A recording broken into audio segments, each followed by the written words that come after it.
오늘날 생태 환경을 보호하고 자원의利用률을 최대한 높이기 위한 재자원화 사업이 활발히 벌어지고 있습니다. 많은 나라들에서 지난 시기 쓸모없이 버려지던 폐기물과 배설물, 생활 오물들을 이용해서 적은 원가를 들이면서도 많은 경제적 이익을 얻고 있습니다. 그럼 이 시간에는 여러 나라들에서 벌어지고 있는 재자원화 사업에 대해서 보기로 하겠습니다.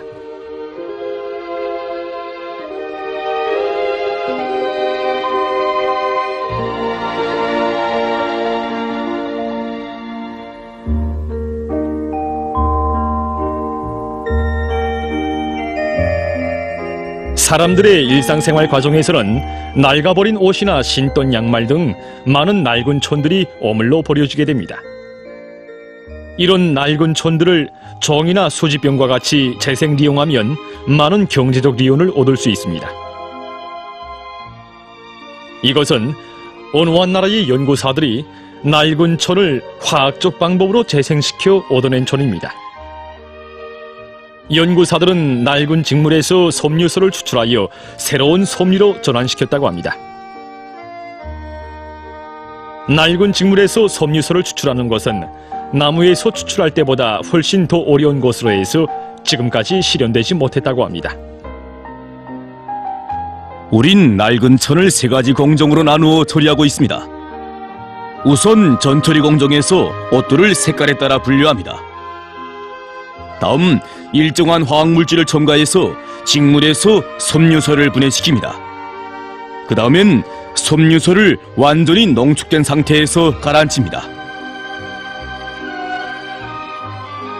이렇게 얻어낸 섬유소는 직물 생산에利用하기 전에 다시 농축할 수 있다고 합니다. 이런 방법으로는 면 직물과 모 직물로부터 합성 섬유에 이르기까지 모든 직물들을 재생利用할 수 있다고 합니다.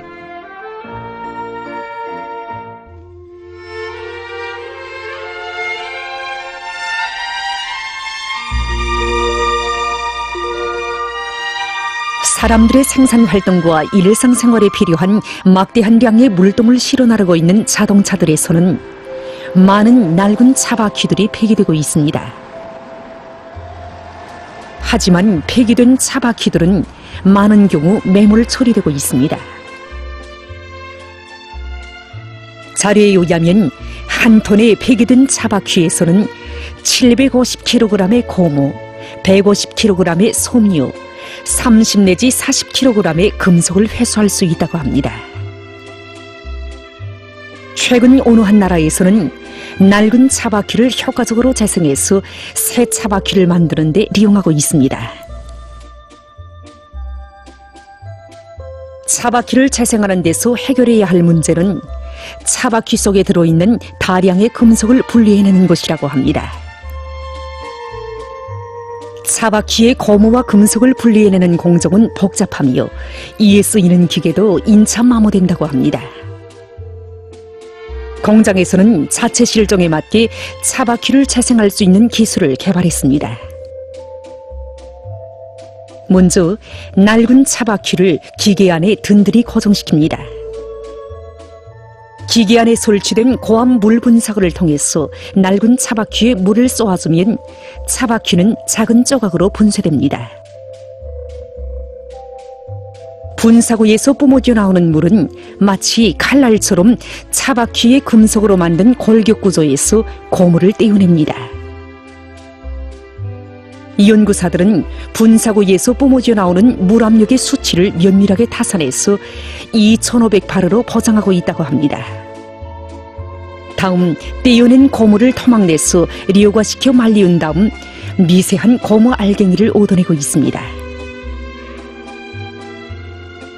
고무 알갱이들은 경기장의 바닥 재료나 지붕 재료, 다양한 용도의 도로 포장에 쓰이고 있고 새 차바퀴를 만드는 데도利用되고 있다고 합니다.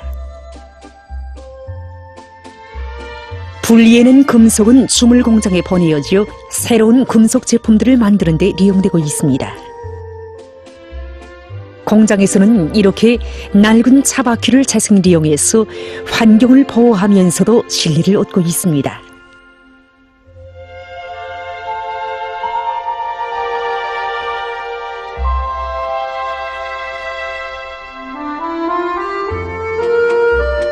이것은 휘발유가 아니라 낡은 수지에서 얻어낸 액체 연료입니다. 이 기술은 어느 한 나라의 농촌 마을에서 사는 발명가가 창안한 것입니다. 그는 마을 주변에 늘어나는 수지 오물을 어떻게 하면 일상생활에 효과적으로 이용할 수 있겠는가 모색하던 끝에 이 방법을 내놓게 됐다고 합니다. 낡은 수지를 분해하기 위해서 높은 온도에서 열분의 반응을 일으킵니다. 여기에 드는 열은 메탄가스를 이용한다고 합니다. 수지를 300 내지 400도씨의 온도에서 가열합니다. 가열하면 수지는 액체 상태로 됩니다. 수지의 성질에 따라 일정한 촉매질을 첨가해서 화학결합을 끊어버린다고 합니다. 이때 꾸름점이 다른 여러 가지 성분을 가진 액체 혼합물을 증류시켜 분류하는 방법인 분류 증류를 통해서 액체 연료를 얻어낸다고 합니다. 수지 속에는 수소 원자가 많은데 이것이 연료의 중요한 구성 부분이라고 합니다. 1kg의 수지 오물에서 900ml의 액체 연료를 얻을 수 있다고 합니다.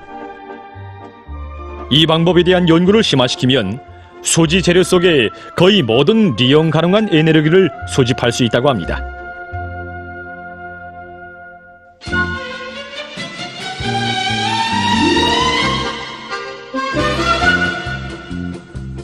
여기는 이탈리아 북동부에 있는 도시인 베네치아입니다. 이 도시에서는 식용폐유를 버리지 않고 생물연료를 얻어내서 배들의 연료를 이용하고 있습니다. 무르의 도시로 불리는 베네치아는 100개나마 되는 섬들로 이루어져 있는데 여러 가지 형태의 배들이 시안의 교통수단으로 되고 있습니다. 그런데 배들이 소비하는 연료량이 많아서 도시 환경에 나쁜 영향을 주었다고 합니다. 도시의 생태 환경을 회복할 목적으로 이곳에서는 식당들에서 요리 과정에 나오게 되는 식용폐유에 주목을 돌리게 됐다고 합니다. 도시의 곳곳에는 식당들과 주택지구에서 나오는 식용폐유를 모아두는 통들이 있습니다.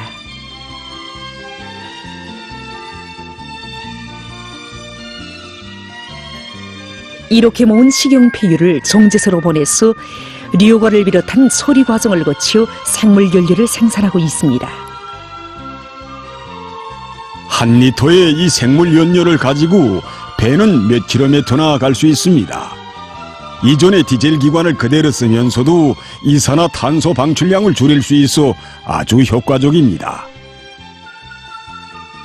사람들이 어물 수집이 얼마나 큰 이득을 가져다 주는가 알 수 있게 하는 중요한 계기로 됐습니다.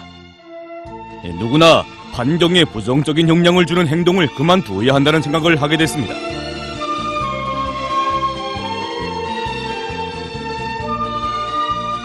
도시 환경에도 좋고 경제적으로도 유익한 새로운 연료는 이곳 도시 주민들 속에서 호평을 받고 있다고 합니다.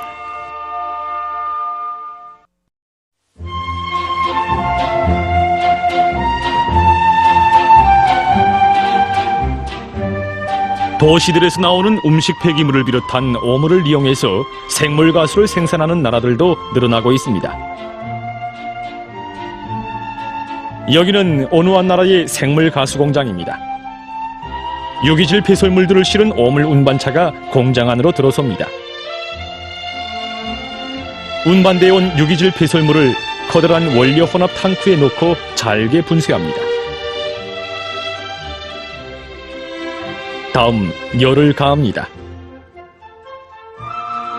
시간이 지나면 탱크 안에는 밤새게 걸쭉한 팔푸가 남게 됩니다.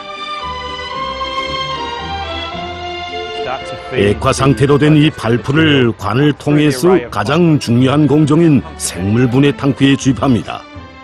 이 생물분해 탱크 안에선 미생물에 의해서 음식물 ጭ기 들어있는 유기물이 분해됩니다. 이때 팔푸 속에 산소가 떨어져 나가면서 생물가스가 생산되기 시작합니다. 이렇게 생산된 생물가스는 불순물을 제거하는 공정을 거쳐 가스탑에 저축되며 가스 발동기에 공급돼서 전기를 생산한다고 합니다. 생물가스 생산 과정에 생겨난 고체 침전물은 토양 계량제로 이용된다고 합니다. 공장에서는 한 해에 3만 3천 톤의 오물을 처리해서 75만 세대의 가정들에 필요한 전력을 공급할 수 있는 에너지를 생산하고 있다고 합니다. 골칫거리로 되고 있는 도시 오물 문제를 해결하고 많은 전기를 생산할 수 있는 것으로 해서 이 방법은 큰 경제적 진리를 가져다주고 있습니다. 현식의 재자원화는 인류의 생존과 사회 경제 발전에서 중요한 문제의 하나로 세계적 추세로 되고 있습니다.